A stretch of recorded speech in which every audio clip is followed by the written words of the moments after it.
ഉണ്ടാക്കുന്നത്. അതുകൊണ്ട് തന്നെ ഈ കമ്പനികൾ മറ്റേത് കമ്പനിയെ അപേക്ഷിച്ചും വളരെ പ്രാധാന്യമുണ്ട്. DXN എന്നാണ് നമ്മുടെ കമ്പനിയുടെ പേര്.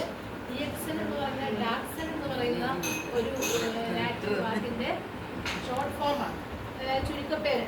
അതായത് ഈ പേരിന്റെ അർത്ഥം എന്ന് പറഞ്ഞാൽ വിശ്വസിക്കാൻ കൊള്ളാവുന്നത്, വിശ്വാസയോഗ്യമായത് എന്നാണ് ഈ പേരിന്റെ അർത്ഥം. അങ്ങനെ 1993 മലേഷ്യ എന്ന് പറയുന്ന രാജ്യത്തിൽ അവിടെ ഈ കമ്പനി ആരംഭിക്കുന്നു. കമ്പനി ആരംഭിച്ച ആളെന്ന് പറയുന്നത് ഒരു വലിയ ശാസ്ത്രജ്ഞനാണ്, ലിൻ സിയോജിൻ എന്ന് പറയും.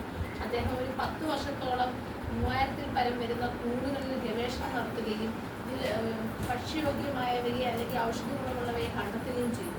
അതിൽ ഏറ്റവും നല്ല ഒരു കൂണാണ് ഗാനോഡർമ എന്ന് പറയുന്ന കൂണ്. ആ വാക്കിന്റെ അർത്ഥം തന്നെ തിളക്കമുള്ളത് എന്നാണ്, ഗാനോഡർമ എന്ന അർത്ഥം. അതായത് നമുക്ക് അത് ഉപയോഗിക്കുമ്പോൾ ഉണ്ടാകുന്ന ആരോഗ്യ ഗുണങ്ങൾ വളരെയേറെയാണ്. നമ്മൾ അതേപോലെ ആ കൂണിന്റെ ഭംഗി കണ്ടാൽ തന്നെ ചുവന്ന കളറിൽ നല്ല ഭംഗിയിലാണ് അത് ഉണ്ടായി വരുന്നത്.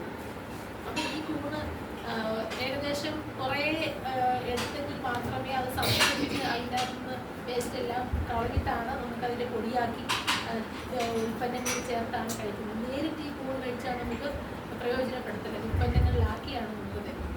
ഈ ഉൽപ്പന്നങ്ങൾ ലോകമെമ്പാടും പ്രശസ്തമായി കഴിഞ്ഞു, ലോകത്തെ എല്ലാ രാജ്യങ്ങളും അംഗീകരിച്ചു കഴിഞ്ഞു. അങ്ങനെ ഈ കൂണിൻ്റെ ഉൽപ്പന്നങ്ങൾക്ക് ശേഷം കമ്പനി വേറെ ഒരു ഉൽപ്പന്നം പ്രധാനമായിട്ടുണ്ട് കമ്പനി ചെയ്യുന്നത്. സ്പൈറുല എന്ന് പറയുന്നത് പച്ച നിറത്തിലുള്ള ആൽഗ, അതായത് ശുദ്ധജലത്തിൽ വളർത്തിയെടുക്കുന്ന നീലഹരിത വർണ്ണ പായൽ എന്ന് പറയും. നീലഹരിത പായൽ